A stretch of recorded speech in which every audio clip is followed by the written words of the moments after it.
much and have a nice night. Also, Thank you. The same for you. Thank you. Bye bye. Have a nice last evening. Thank you, bye bye. Bye. Na, miután elindultunk a utolsó éjszakánkra. Elindultunk beszerezni a beszerezni valókat. Kellemesen, hasznosan. Ennyit, mint ma még sose voltunk a tengerben. Áztattuk magunkat. Aztán most kinézzünk a nagyvilágba, behúznád még utána, köszönöm. Képzeljétek el, arra szerintem, nem? Do you see the blue thing there?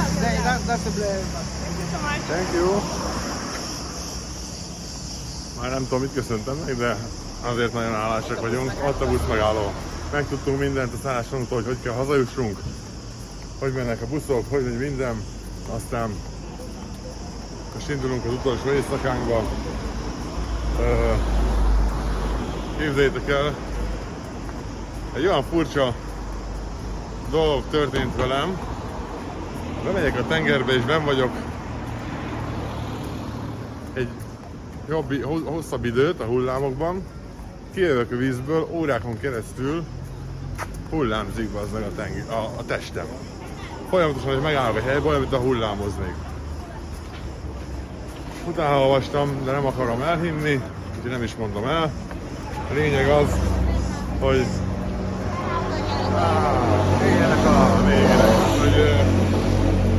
folyamatosan hullámzik a testem. Elméletek az izmok felveszik azt a hullámzó mozdulatot, és ez valahogy nem tudja utána visszaállítani.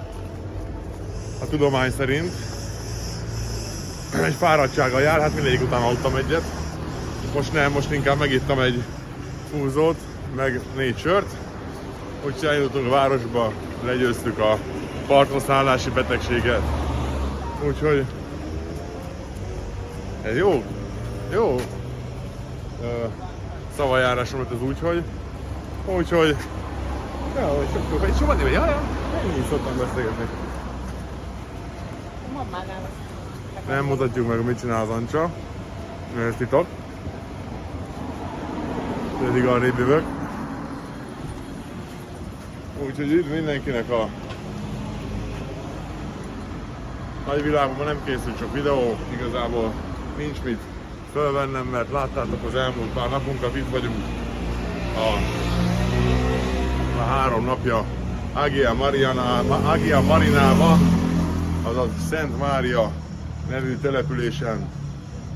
Mindenkinek ajánlani tudom, nagyon szép hely, nagyon pezsgőnyösgő, tele élettel, tele árussal, mint hogyha a váci világi vigalomban lennél, kb. Azt a feelinget hozzá az éjszaka. Úgyhogy holnap este 10-kor otthon vagyunk Magyarországon, irány a Balaton utána. Minden jót, sziasztok!